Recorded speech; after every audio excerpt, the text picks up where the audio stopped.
Everybody, you are now tuned into the Blackout, shining a light on Black excellence, activism, and culture. Blacked out by the majority on AfroVibes Radio, the #1 online internet radio station, with your girl, Tequila. Today's special guest is licensed mobile bartending service entrepreneurs and owners of mobile mixers, Casey Presley and Margie Coles. How are you guys doing this afternoon? I'm very well. Thank you. Thank you. Thank y'all so much for coming in. I know you're looking at me crazy. They like, oh, damn, her voice changed. It's all good though. But thank y'all so much for coming. I actually had the opportunity to connect with these young ladies via Instagram, and I seen some amazing things that they were doing, and so I brought them here today to shine a light on their entrepreneurship, and hopefully they can inspire some other young African American women to be able to feel comfortable in being entrepreneurs as well. Yes. So just to start off with, would you both please introduce yourself and tell us a little bit about your background, where you come from, and how'd you get started? All right. Well, my name is Casey, and we are both from Georgia. And I feel like I got started in entrepreneurship from going to school in a marketing degree at Georgia Southern. And that kind of gave me the outlook that I have on how a business works from the top down. And just following those principles from marketing and accounting and the creativity that I have that just blossomed after college. So I just continued following down that path of wanting to know what was next, and how to get here and there. And collabing with my best friend and business partner. And her journey has been one amazing journey as well, and she can give you more details on that. Hello, my name is Margie Coles. I am from Georgia as well, as Casey said. I want to say my journey with entrepreneurship started when working for Walmart, actually. Okay. I'm going to be honest, seeing the ups and downs of being in retail and also seeing the fast money, just like, oh, okay, well, this can happen from just being a business owner. And also, when I moved to Houston, as far as the bartending part, I went to bartending school, and it was really enjoyable, and it's just a path we took, from there. So what part of Atlanta are y'all from? I mean, not Atlanta, Georgia, sorry. Yeah, well, I'm from Griffin. Yes, and I'm from Decatur, and I moved to Griffin, and that's where me and Margie met. Okay, I used to live in Lawrenceville, in Atlanta a little bit. Okay.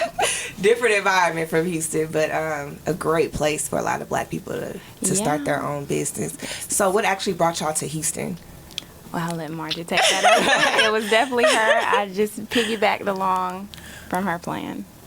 Well, my cousin gave me a call summer 2016, and she was like, hey, come spend your birthday with me in Houston. I was like, okay, cool. So me and my sister Keita came out here, and on the way back on the airplane, I was like, yeah, we're moving to Houston. And she was like, what? And I was like, I don't know. I guess God kind of just spoke to me in that moment, kind of felt more like home. And I went home and told her I wanted to move, and she was like, okay, when are we leaving? Yeah. So how has that transition, leaving from Georgia to Texas, actually helped you with your entrepreneurship and just building upon mobile mixers? Well, I feel the move was necessary. It had to happen in order for us to grow. It's kind of like putting a seed in fresh soil, and it's just blossoming from here. If we wouldn't have moved, I'm not sure we would have the same drive and ambition. Like, we have to make it. We're here on our own. All our family and friends are back home for the most part. So this move has to be successful. Like, it has to have purpose, and we're finding a deeper purpose every day. Every day we're adding more and more layers to the foundation that we've set here, and just watching it blossom has been incredible. Now, I know you said originally you were a bartender. You went to bartending school. But what actually, I guess what really made you be like, hey, I could turn this into a business? Because some people, they typically just work at a club. They make their tips to go build something else. Why did you stay along that path? Well, I started bartending actually at Cheddar's, and you would have a lot of originals, we call them, or locals come in daily, and they were starting to ask, like, hey, do you want to do a private event, or I'm having this party, or I'm having that party. And then it kind of was like, well, if I can make money doing it on my own, why not? especially if I can make more money, because I'm not having to pay, cheddars. I'm just paying myself, and that is really what drove me, knowing that it could be done and I could do it. And also, you can employ others while doing it. Like, why not? And since we've been on this journey, and since we're doing Black excellence, a lot of our clients do ask for Black bartenders to shine that light on Black women and to say, like, hey, it could be done, and we're the ones that are doing it as Black women. So a lot of that was driven from that, too.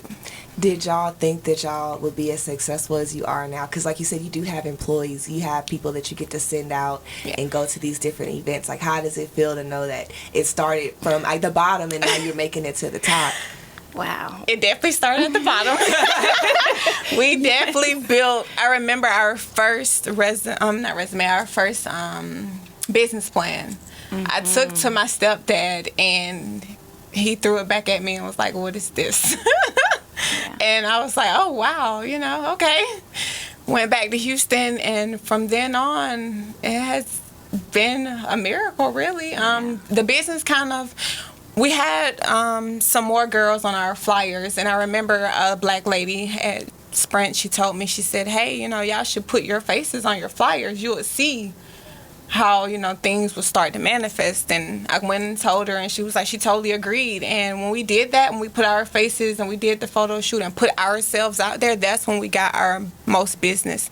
So that was definitely, that aha moment. So I want to start from the beginning as far as you guys, like you said, planning it out. Because some people don't really know what it takes to even start a business. So what's the first step? What was the first step for y'all just creating the idea and moving forward from there? Well, it came from a lot of late night meetings. And when I say a lot, I mean a lot. And at first we were in two different places. Margie was coming from Humble. I was here more so in Houston. So she was driving about 30 minutes every night.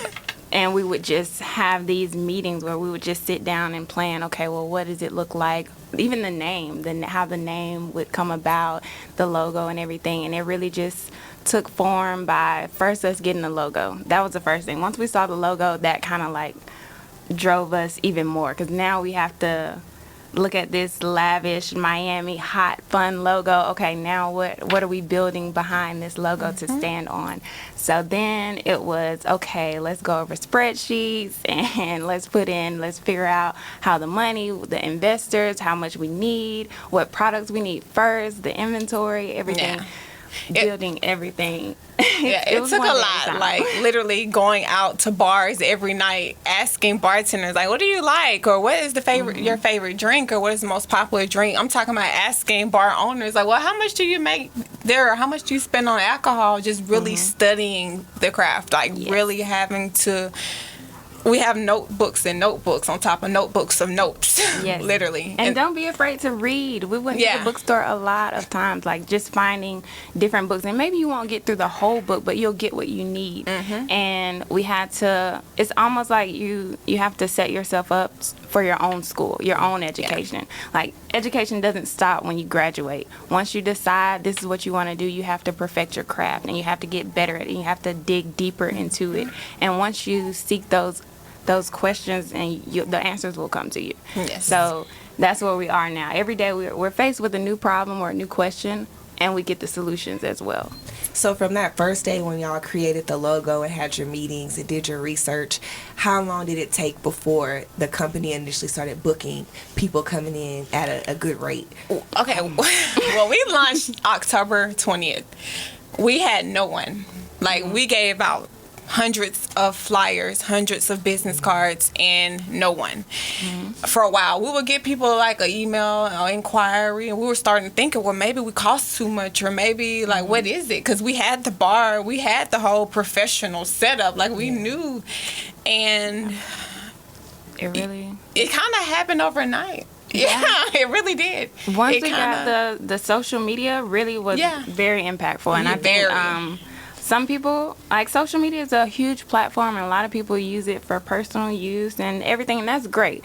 But if you can find a way to use it to monetize it. Yes, monetize it. Then that's where a lot of our feedback came from social media. Because I mean, we did the Google Analytics and getting on, the Google web pages and everything. We did all of that, but really it came from social media. And once we did our photo shoot and we actually put our real faces on there instead of using racially ambiguous girls that we kind of photoshopped or whatever. We'll be honest. Trying to do the club flyer thing. That didn't work. But once we put our faces out there and people were like, oh wait, so it's them, it's you guys, this is you, then we got. I'm gonna be honest, like I remember posting the same business in October the whole month on my Instagram. I posted our photos, when was that? In April. We had people were writing under it like, oh, this is such a great idea and this is so good. And I was like, well, this is the business I've been posting all along. It wasn't a great idea then. Like, I didn't get it. I really didn't. So, yeah. Yeah, I think sometimes people, they don't realize they need something until they need it. Yeah. And that's what happens. But I'm so glad that y'all mentioned the power of social media and the internet, because I try to sit down with my mom and my grandma's generation because they get off that phone, you be on that phone like they don't get it. And I'm like, this isn't just me being social. I have an entire brand, and I'm able to reach out to people internationally that I will never see just right here in Houston. And that's my goal, to reach multiple people. And I think the great thing about our generation is we don't have that, I want to live in a 9-to-5 mindset. Yes. We have I got to own something. Yes. I got to have my name on something, because I think now we're pretty much the first ones to kind of build upon generational wealth. Yeah. We Yes, never had Lord, that. Yeah. Jesus. Yeah, so it's like, it's impactful when you figure out what your passion is. And I Yes. tell people all the time, you want to know how to make money? Focus on what you're good at. That's what's going to sell. That's your service. And some people just don't know that. And so for y'all selves, what has been the overall greatest experience in just going on this journey together and building a business? I would say for me, it was the first time we did interviews. Like, getting resumes was phenomenal, and then actually sitting down and having to have an interview was mind-blowing for me. It was like your business started manifesting. We knew then we made it. Yes, that's when I felt like an owner. Because growing up, my mom always taught me, if you want to make real money, you got to own your business. Yeah. And that was always what she always said it, but it was always just like so random. It was like a floating little message. She would just say it randomly and then go off into the next room, and that would be it. And now it's actually manifesting. Like, we took a step back. We were going to be the bartenders for a while. Like, we were going to say, okay, we're going to build this business, but we're going to be the ones out running the show. And then we decided, you know what? No, we're going to own it. And we're going to employ people. That's what we're going to do. We're going to put people in a position to make money. And we want to put people in the room. That was really important for me. Being in the room was our first party was that was my moment of just, I was excited and we were in the room. Yeah, and it was like, yeah, this is it. Yeah. And so knowing that, and you never know who's in the room. So being able to put girls in positions, you never know who you'll meet at these parties. You never know, what millionaire you're sitting beside or anything. So Absolutely. Yeah. Well, we got to take a quick commercial break, but when we come back, I want y'all to talk more about mobile mixers, the people that you employ, and the representation of Black women in ownership. So we're going to hop straight into it. Okay. But we got to go to break, so when we return, we will continue our show. Until then, you are listening to The Blackout, shining a light on Black excellence, activism, and culture on AfroVibes Radio with your girl, Tequila.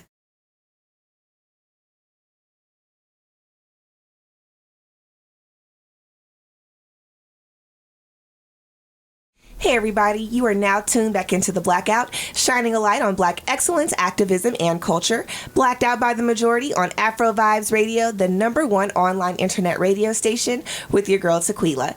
And we are currently still in the studio with the owners of Mobile Mixers, Miss Casey Presley and Margie Coles. So before we left off, we just talked about you guys' journey throughout actually becoming entrepreneurs. And so now I want to talk more about the business itself. So tell us about Mobile Mixers. Well, Mobile Mixers is the home of your $25 bartenders. If you have an event that you want to host, a pool party or house gathering, a Super Bowl party, and you don't want to be stuck behind the bar at your party, you want to be out there entertaining and interacting with your guests, then you call us and we'll bring the bar. We have our own bar to set up if your venue doesn't have a bar, and we'll also provide a wonderful bartending staff, as many as you need, because some people, care to have a bottle girl, someone that's working the floor, and bartenders behind the bar. So we can provide whatever bar need you may have. Yeah. So do you guys have like any specialty drinks that you offer for certain events? Y'all create little things like that? Yeah. So we have a drink called House Party. And the reason why we made that drink to promote people to stay at home. Like, sometimes the long lines at the bar gets overcrowded. It's just you want to stay at home and relax. And our house party, is, It's a nice drink. It's made from real fruit juice. Yes. And it's basically our drink to mix with tequila. Hey, so my shit. it goes with tequila. And then we have another drink called the Alibi. We don't. If you watch Shameless, then you should know about the Alibi, the bar. Shameless is our movie or show. So we love Shameless. Yeah. So the Alibi reminds us of that fun, drunk feeling where you can just get on the table and sing, but you can do it while being at home. You don't even have to be out and about. You're just there having fun. So, yeah. So what are some really cool tips that you can give people? Because some people, they think they bartenders at home. They like to mix a little cocktails. What is a little tip that you can give them when they're actually making their own cocktails? I would say pineapple juice is a good little quick add. If you add a little bit of pineapple juice, if your drink is too strong or the liquor is just a little too overpowering, add a hint of pineapple juice and see if that doesn't turn it around for you. That'll be my one tip. For me, I would say watch your pour. You don't want to mess up a drink by pouring too much. Yeah. So watch your pour. See, when I go to a lounge and they have those little silver cups that they pour the alcohol, they pour in the drink, I be like, that ain't enough. That's not even a shot. This is Texas. Bigger is better here. Yeah. So. You gotta just free pour. We want you to pour the drink inside the cup. The funniest story, every time we go to a bar and that happens and I taste my drink, I always tell the waitress, you should go back and tell the bartender, look, I am a bartender. I know how my drink is supposed to taste. This is not strong enough. And we always end up getting stronger drinks. That is so true. I used to see that a lot because I used to waitress at a couple of different clubs. And people be like, this don't taste like no, what was it? Those Long Islands. They like, it don't taste like no Long Island. And you got to know how to make a Long Island. I'm like, y'all some alcoholics. You know that something's missing or they put too much of something else. I'm like, that's crazy to me. But it is true because I've been in places where you can't taste no alcohol. I feel like I wasted $20. Yes. And then I feel like I had too much in it. It's like no in between. That is true. Drinking juice. Look, now we stay at the bar, and what are you doing? Looking at their every move. Yes. Excuse me, can you put less pineapple or less cranberry? So tell us a little bit more about actually employing all these beautiful young ladies and the representation of Black women in ownership. Oh, okay. Yeah. First off, I remember the first night we did our first Indeed, what is it? Job applications. Sorry. Yeah. And we woke up the next morning. We had over 100 applicants already. Mm-hmm. And we were going through applicants and looking at experience, and because we wanted girls with experience. We wanted guys with experience. We wanted mixologists. We wanted you to be able to flip a bottle up and catch it with your backhand. We wanted all of that because we wanted to represent that. So the employees that we have, they're awesome. Awesome, very fun people. We haven't really worked with a lot of our guys yet, but we do have some real talented guys. But the women are awesome, very pretty, very fun, very talented. So yeah. And they come in all shapes, sizes, and tones, and we love that. We tell our bartenders, be yourself. These are our uniforms. We have fun uniforms, but wear your hair how you want to wear your hair, wear your jewelry how you want to wear your jewelry. Accentuate what it is about you that you want to accentuate. Be yourself when you're behind the bar, and just do your thing. Just do your thing and do it well. And we have no problem. But they represent our brand well. Yes, just being able to put them in the position that they want to be in is absolutely. And with that being said, I know you guys are Black owners, of course. So how important is it when you're employing these individuals? Because I'm assuming a lot of your consumers are probably African American, or maybe just people of color, or anybody in general. But just being able to serve people that look like you, how important is it to give those positions to those individuals? It's very important. Yeah. And then, you know what, I find myself too wanting to make sure I tell them, little helpful facts, things about, even when their resumes come in and I see little things that they can tweak on their resumes, like that's things that I like to let them know as well, because you may, move on to something else, and I want you to, grow from this experience with us. So if there's anything that me or Margie can help them on that's outside of the business, we love to do that as well, to just make sure they continue pushing forward and keep expanding. And that's what I feel is most rewarding, Yeah. And have y'all had any challenges along the way as far as building your brand, or have you had to rebrand, or just go and make little critiques along the way to improve it?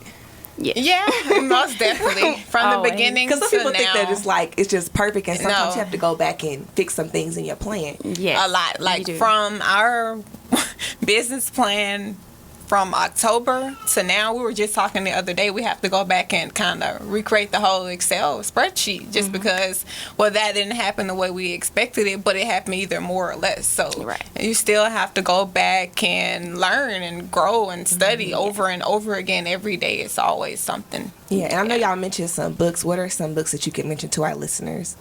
Okay, so one book, definitely Rich Dad, Poor Dad is one that I've heard that so many times from people. Yeah, that is a good bit. Think and Grow Rich is a really good. And we have that on repeat on audio. You can find that on YouTube, literally. And then I have this one interesting book. It's called The Goddess, and it's basically about different historical and religious tales about where the woman was the god, and how women are so angelic, and how these different cultures and religions have put the woman on a pedestal as being the savior, or Mother Earth, and how important the woman is to religion. And it just kind of embodies that goddess feeling, that power of being a woman, and how important it is to understand your worth.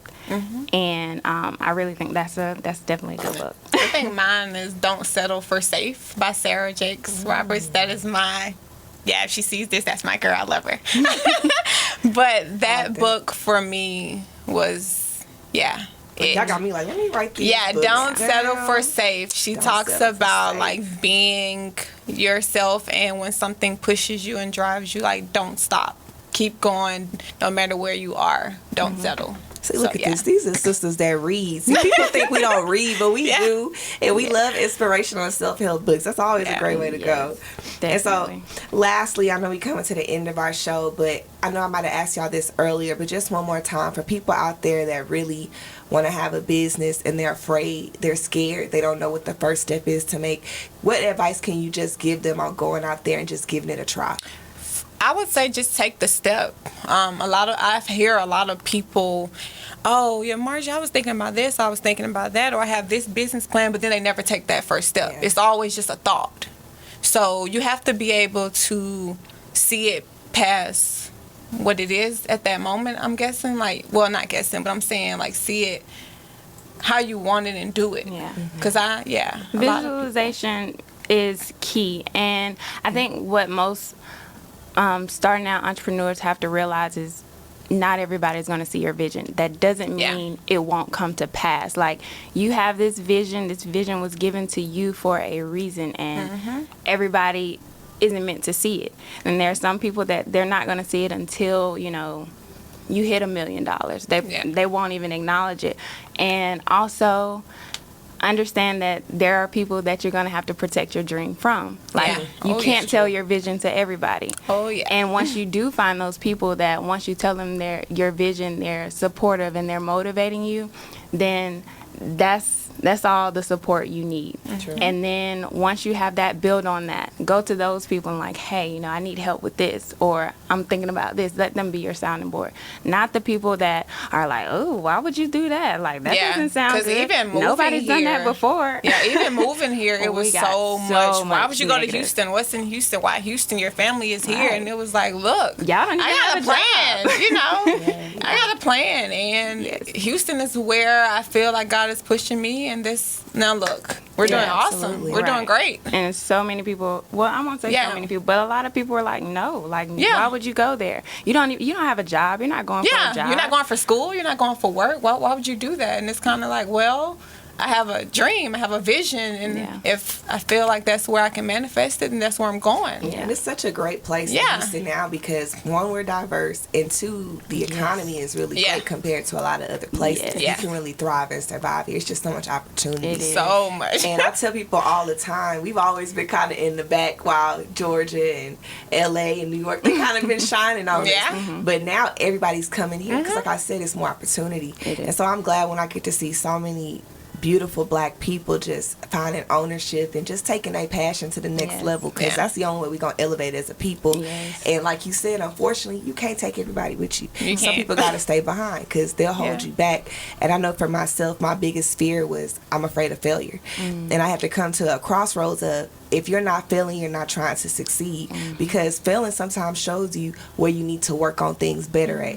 And it just helps you improve stuff, so you can't be afraid to give it a shot. So I'm proud of y'all. I'm glad Thank that you. y'all came up in here with all that melanin and entrepreneurship Yes. and just doing so many wonderful things. So thank you for coming on my show and just allowing me to shine a light on all the black excellence that you guys are putting into the community. Awesome. We thank you as well. We thank you for this Yeah. platform and everything that y'all have done to expand and to reach as many people as y'all are reaching is Keep doing it. incredible. Yeah, Like, keep keep doing going. it. Y'all Yeah. are amazing. Yeah, because people in Africa, they're going to be like, where the mobile mixers at when they get to Houston, Look, okay? and we will tell them we are mobile for a reason. You took the words right out of my mouth. We are mobile for a reason. And real quick, before y'all get out of here, give us y'all's website and social media so they can actually follow up with you.